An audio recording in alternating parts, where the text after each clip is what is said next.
Swayam Prabha. Digital India. Educated India.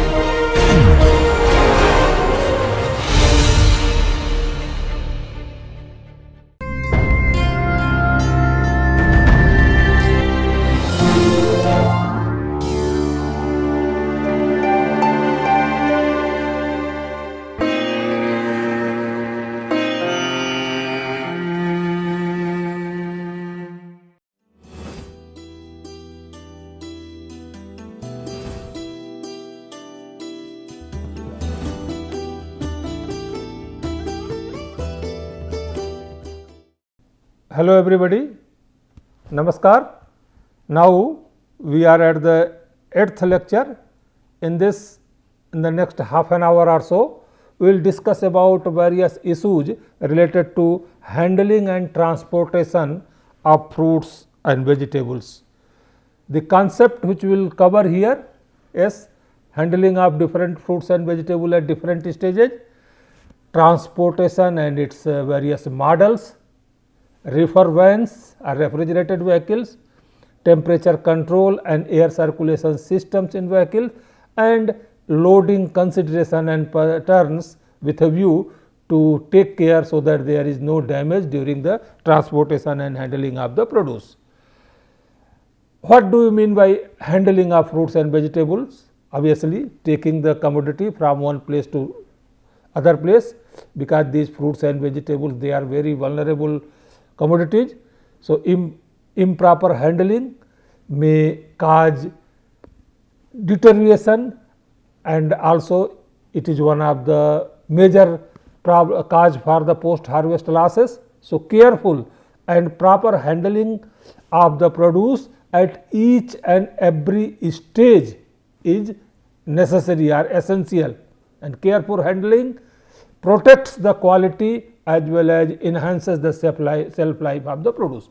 So, what are the different stages during the handling of the commodity, like, and where do we need to take proper care? That is at the time of harvest at the field, at the time of loading and unloading, at the time of transportation during the transport, at wholesale market, at retail market, and ultimately at the consumer end. Okay. So, what should be done in the, as far as handling in the field is concerned? Avoid use of dirty containers which can increase the load of microorganisms. Handle the produce gently to avoid mechanical injuries which could result in defects. Harvest the produce at its optimum maturity. Proper handling in the primary operations such as washing, cleaning, dressing, sorting, grading and packaging, etc. must be ensured. As far as the handling during loading and unloading, see that loading and unloading may be done at different places, like at the pack house, at the field, at the retail market, or at the wholesale market. So, while loading and unloading, packs should not be thrown, the packets should be handled gently. One should not use hooks, that is, hooks should be avoided for pricking the bags and crates. Torn bags and broken crates should not be used. Different grade packages should be kept separately. They should be handled gently during loading and unloading. Then during the transportation, that is, produce leaving the field or farm or the market or storage, it should arrive in the same condition. That is important. Every care should be taken so that the produce arrives in the field or in the farm or in the marketplace in the condition, same condition in which it started from the field. So, what are the preventive measures that should be taken during transportation? That safe driving, that is at the field as well as rough farm tracks, the vehicle should be driven safely, and it avoids compression damage to the produce, and therefore, it helps maintaining the quality Otherwise, if there is unsafe driving and jumps etc., there may be their compression damage may be there to the produce, and it will lose its quality and it will spoil in the vehicle itself. So, careful loading of the produce in the container, it avoids shifting or collapse of the load. The covering bulk load or open top containers etc., that is, they should be properly covered, and this is it prevent excessive dehydration in hot weather and protect the produce in wet weather. Critical supervision at all stages of the transportation must be ensured. This is very important because it minimizes the chances, any chance of physical injury to the produce. While handling in the wholesale market, it may so happen if it is properly not handled, the produce may get damaged. That is, while in unloading, if it is not handled gently, during storage it may get damaged. So, store should be cool, clean and shaded place, and loading for the retail dispatch also. From the wholesale market, when the material that you are unloading in the wholesale market, and then from there it is being again loaded and sent to the retail dispatch, there also it should be handled properly, otherwise there may be chances for damage. For in the retail market, that is the commodities, care should be taken that only required quantity should be kept at display and other remaining materials should be kept in proper place. Periodic water spray on leafy vegetables maintain quality for longer period, and you might have observed many times even in our local market, if you go to the vegetable shop, the green beans or in the green vegetables etc., they sprinkle water. So, this helps in keeping the commodity fresh. So, the produce which is not kept in display should be stored in controlled environment, and ultimately, as a matter of fact, that is a thumb rule, that avoid any type of mishandling of the produce. Handling at the consumer end, that is obviously the consumer is the last person to handle the produce. So, at low temperature, if the produce is stored in a particular manner, it can be in a proper manner, it can be kept fresh for longer period of time. That is the green leafy vegetables. I am talking about the handling in the household. So, the green leafy vegetables, they should be wrapped in wet cloth and then stored. Beans, brinjals, cauliflowers, cabbage, radish, carrot, chili, capsicum and rooty vegetables, they should be kept in polythene bags, or before keeping in the bag, it must be ensured that extra moisture, if there is any on the surface of this produce, it should be removed. Fruits like apple, guava, onion, garlic etc., they should not be kept together with the other vegetables due to their typical flavor and aroma, because it may so happen if that strong flavors vegetables or fruits are kept together with other mild flavor vegetables or fruit, so there may be transfer of flavor from one vegetable to the other, one fruit to the other. So, that should be avoided, that is these type of things. So, this is if these cares are taken while handling at the consumer end, you will get a good quality. Then now let us discuss about transportation. Fruits and vegetables are transported and thereby handled several times before they reach to the point of the sale.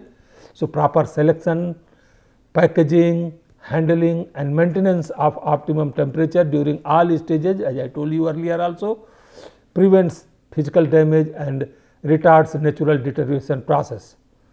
Quality losses of the produce are minimized during journey if the transport vehicles are well designed and properly constructed, if they are properly loaded with well pre-cooled produce.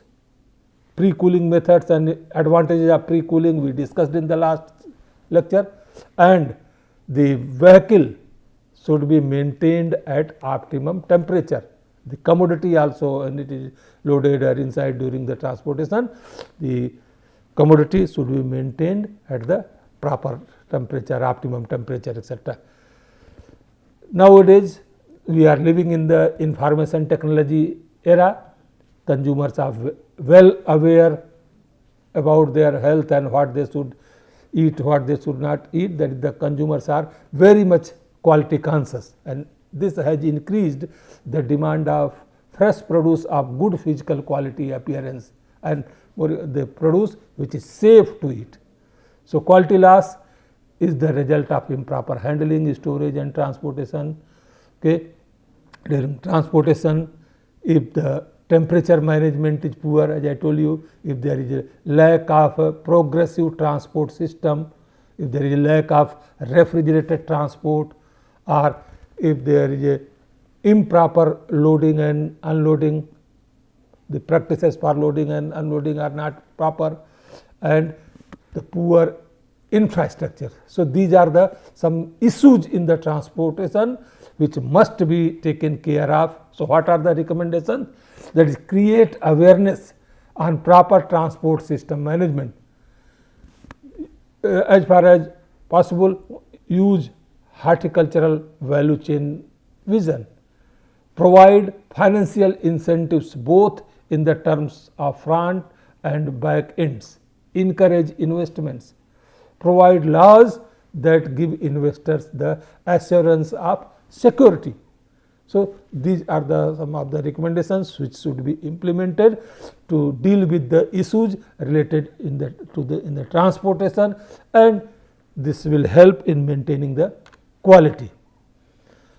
Different modes of transportation may be rail, road, marine, air. In this slide, I have made a comparison of these modes. So, this road is generally used in intracontinental shipment. The produce which has a short shelf life is shipped or transported by road. The cost of road transportation, we are talking about road transportation, cost is moderate, and the types of vehicle that are recommended for the road transportation include refrigerated trailer vans, intermodal containers, etc. Rail transport is also generally used for intracontinental shipment.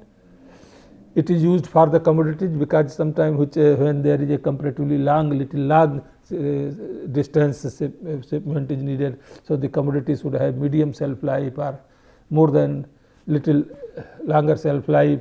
Okay. So, and the cost of the transportation here is moderate to low, and the mode may be ice refrigerated rail car, mechanically refrigerated rail car, refrigerated semi-trailer or flat car, or intermodal containers. So, these are the different containers or wagons which are used by the railway to transport these fruits and vegetables. Marine transportation can also be used for the intercontinental, both marine and air shipments. Air transport can be used for intercontinental shipments, and in the marine shipment can be used, that is the commodities which have long shelf life comparatively for 3-4 months, etc. So, they can be used shipped by the sea. It is considered to be one of the most economical mode of transportation. Conventional refrigerated ships are used, or even container ships can also be used.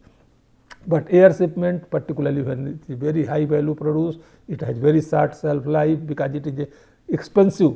So, this high value producer which has short shelf life, where you want to ship it or transport it in very small minimum duration, less duration, it should be used. Especially modified wide bodied jets or general cargo, etc. can be used for this purpose.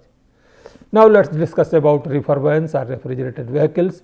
So, the schematic diagram of a light duty liquefied natural gas chilled refrigerated vehicle is shown here in the figure. Okay. You can see that it has that thing. Number 1, that is the LNG tank, that liquefied natural gas tank is provided. It is provided with valve boxes. It is called energy recovery heat exchanger. that is the gas from this, it goes through this energy recovery heat exchanger. Then there are induced draft fan. This draft fan helps, that is the moving that blowing this cold air into the vehicle. Okay. Then superheater, engine or refrigerated vehicle body. So this is the schematic of the body. Properties of the liquefied natural gas include it is composed of more than 98% methane. Volume of LNG is about 600 times smaller than its volume in gaseous form. Its temperature is generally minus 140 degrees Celsius to minus 120 degrees Celsius. Operating pressure is 5 to 8 bar and enthalpy is 900 kilojoule per kg. In general, the temperature control system which are used in these refurbishments etc., that is the maybe mechanical refrigeration, that is most widely used method for temperature control. Okay. And this operates on the vapor compression refrigeration system, which is commonly known as VCRS, and that is shown here in this figure. A schematic of the vapor compression refrigeration cycle is shown. It has different components, like it is provided with the evaporator, which allows the evaporation of the refrigerant by absorbing thermal energy from the environment to be cooled. So it provides this evaporator, that cooling effect. Then there is a compressor provided with a compressor, and what it does, the job of the compressor is to compress the refrigerant from the minimum pressure of the cycle, that is evaporator, to the maximum pressure, and it compresses and then sends it to the condenser. Okay, by absorbing mechanical energy from an external source. Condenser allows the condensation of the refrigerant by rejecting thermal energy to the external environment, and there is a expansion device which allows the pressure drop from the condenser level to the evaporator level. So this is the different components of the mechanical vapor compression refrigeration cycle system. Okay. That there is the other system which can be used for the cryogenic system. Cryogenic system may be direct or indirect system. In the direct injection system, which you can see here, that there is a direct injection of cryogenic fluid refrigerated compartment in refrigerated compartment, where it evaporates absorbing thermal energy, okay, and then released into the external environment during the door opening. So there is a decreased O2 concentration in the compartment, and it is more efficient, and it quickly cools the commodity. Okay. In the indirect system, as you can see here in the other figure, second schematic diagram, that cryogenic gas is expended in a heat exchanger. Here is a heat exchanger provided. Okay. And in the heat exchanger, it absorbs thermal energy from the recirculated indoor air. The gas is then dispersed into the atmosphere. So cold air is circulated in the compartment. It avoids problem of reduced oxygen concentration, and it comparatively takes more time in cooling down in comparison to the direct cooling system, direct injecting system. Let us see, I will tell you a little bit about the calculation of the required cooling capacity.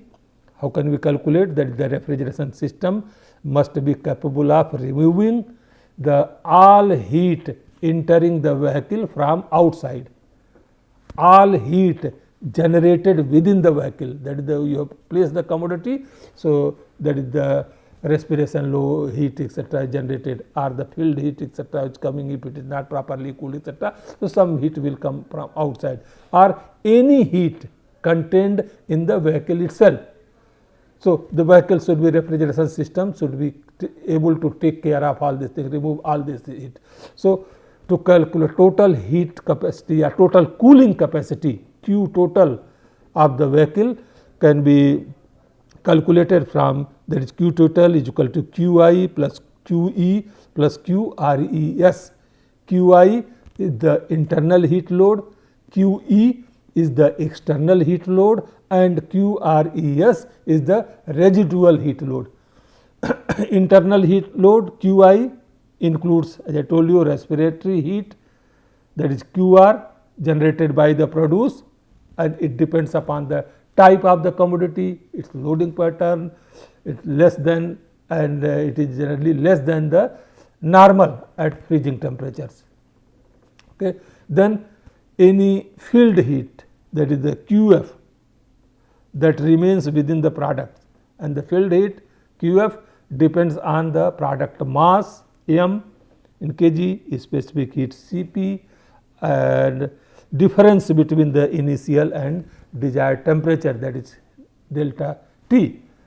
So, you can have, that is QI, means that internal heat load will be equal to QR plus QF, and QF is mCp delta T. So, the QI will be QR plus mCp delta T. So, using this equation one can calculate the internal heat load. Then external heat load. External heat load QE, that is, it is heat conducted through the floor, walls and ceilings of a transport vehicle due to temperature difference between the inside and outside air. Solar radiation will increase the temperature of outside if the vehicle is moving inside open air and during summer season, etc. So, this solar radiation will increase the inside the temperature if it is trailer body is exposed to the sun.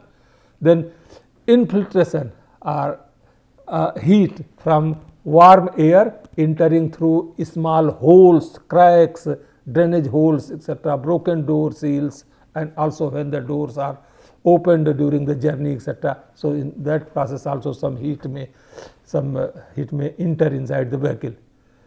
Okay. So, that is the external heat QE, and residual heat load QRES, it is the heat from the air inside the trailer and heat in the insulation and inner lining of the trailer.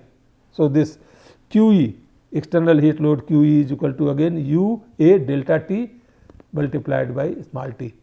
Q is the external heat, U is the overall heat transfer coefficient, A is the surface area through which heat is leaked inside the container, delta T is the temperature difference between inside and outside of the container, and T, small t, is the time of exposure.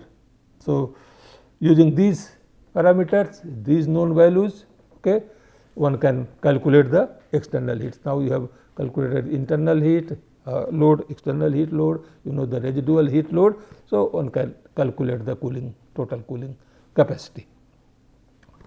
Now, let us discuss some of the air commonly used air circulation system in the vehicles, like one may be top air delivery system, which is the most widely used in mechanically refrigerated semi-trailers and rail cars. In this system, as you can see here in the figure, the refrigeration unit is in front of the vehicle. It blows cold air along the ceiling. You can see, blows the cold air along the ceiling. The cold air circulates above the cargo, okay, from the front to the rear of the vehicle. So, a typical top air delivery system is compressed of an air delivery duct along the ceiling. It is horizontal flow duct and a return air bulkhead.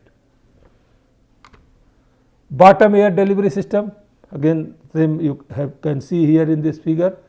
In this system, the most air movement is vertical, upward. Okay.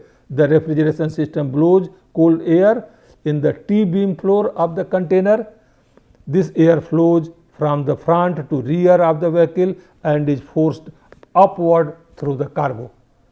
When the air reaches the ceiling of the container, it flows from the rear to the front and returns to the refrigeration unit through the bulkhead openings. Loading pattern should be such that entire floor is covered to force air up and through the cargo. So, the loading pattern should encourage the proper, it should be proper. Okay. Any uncovered floor space, like for example, between pallets, the last pallet and the rear door doors, etc., it must be filled with empty boxes, blocks or insulation to prevent cold air from short circuiting, to have a better efficiency of the system. Okay. Now, see the preparation for loading, that is in the loading adequacy of the equipment, like refrigeration system should have sufficient refrigeration capacity to maintain proper temperature of the intended product load. Cleaning and sanitation, that is of the vehicle, etc., before it is loaded, the vehicle should be inspected, that is it is cleaned, it is sanitized, because it prevents the bacterial contamination, chemical and other contamination of the food product loads. That is, if initially if you have some transported through adverse materials, etc., so some others may be there. If we load it a new fresh commodity before cleaning, properly sanitizing it, then there may be some contamination of the flavor.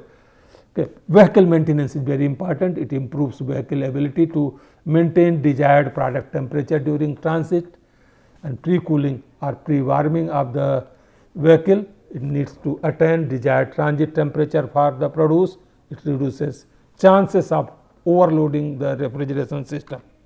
Okay. So, for preparing the loading, as I told you, the condition of the inside of a refrigerated trailer affects the ability to maintain the desired transport temperature during the transit. So, handlers before loading, they should inspect the trailer, okay, and check for the various features like that air delivery chute, whether it is intact or not, door seal if it is damaged or not, that is if there is any side door seal, whether it is tight or not, or door damage, okay, wall damage, front bulkhead installed or not properly, floor drains, whether it is openings, etc., it is properly cleaned or not, floor should be cleaned. So, all these things, for all these things, the vehicle should be properly checked, and it should be ensured that there is no damage, there is no leakage, it should be everything clean, then only the material should be loaded. So, loading consideration, that is the type of air delivery, top air delivery or bottom air delivery, type of shipping containers, like stacking based on the type of containers such as wooden boxes, corrugated fiberboard boxes, wooden baskets, etc., or type of the produce, whether it is a frozen produce or non-frozen produce, because the type of food decides the refrigeration capacity, cooling capacity. Then mixed load, whether shipment of 2 or more produce together, desired. So, desired transit temperature or relative humidity should be within the reasonably close range. That is, if you are multiple product if being transported in the same vehicle. So, all those requirement of the cooling storage, etc., cooling temperature of all those commodities should be at least closer to each other. Okay. And then length of the transit period, how long it will take in the transit transportation, 1 day, 2 day, 1 week, 2 week, 1 month, etc. This because it affects the loading decision, that is for the particularly, for example, for same produce, denser loading pattern can be adopted for overnight shipment. Okay. But if it is having a long thing, that is 2 weeks, etc., denser loading pattern can be avoided, should be avoided. Okay. Then these are the loading pattern, that is hand stock loads. You can see here in the figure how it is shown.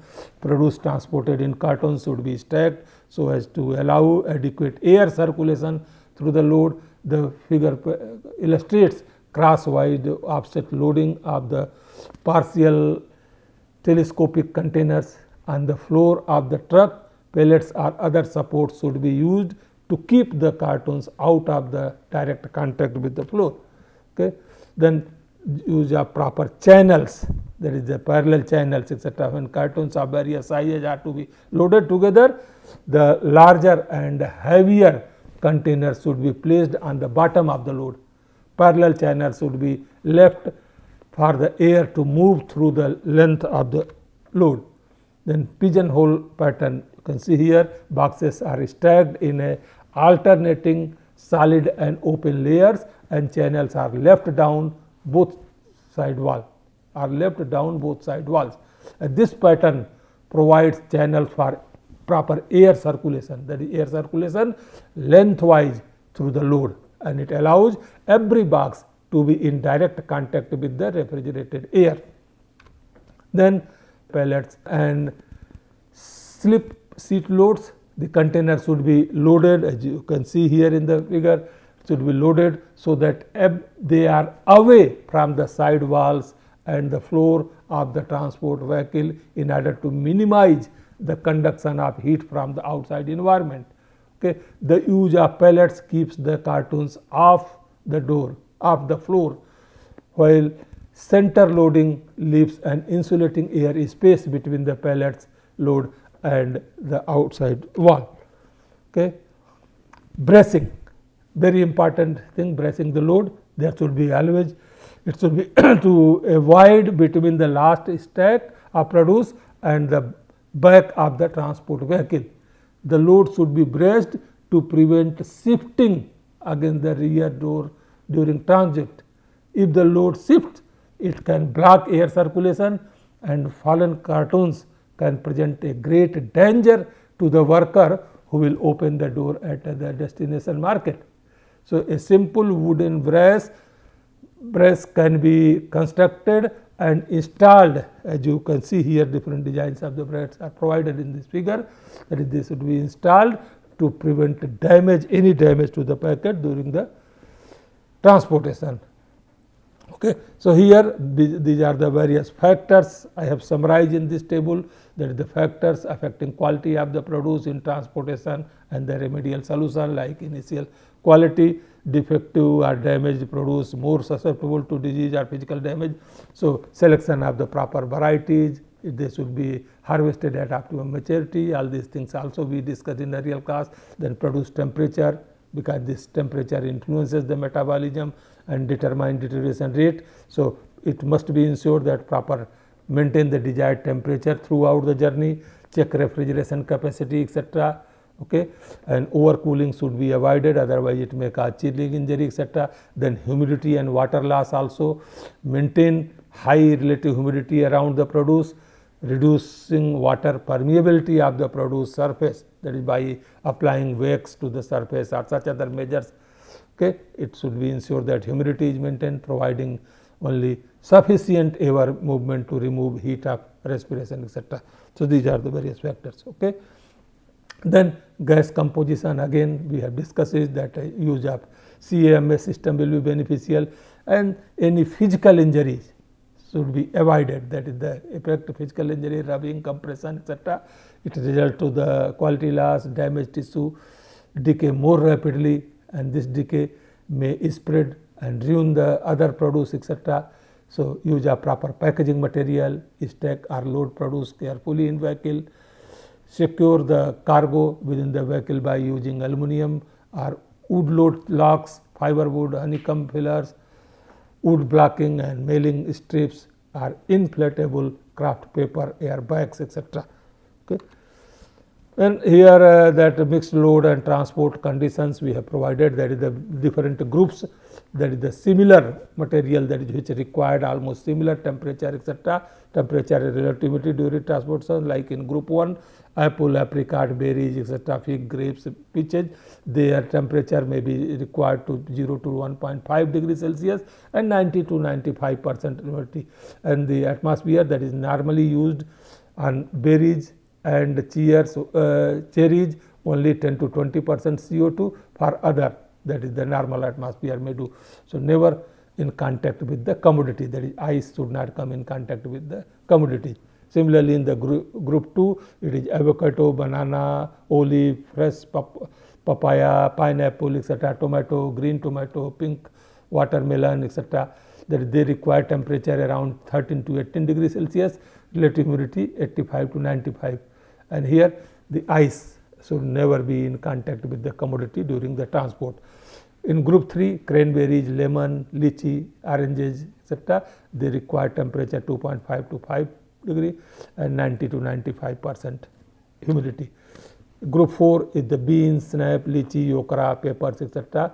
Okay, and they require the temperature 4.5 to 7.5 and relative humidity around 95% percent. In group 5, cucumber, eggplant, ginger, grapefruits, potatoes, etc.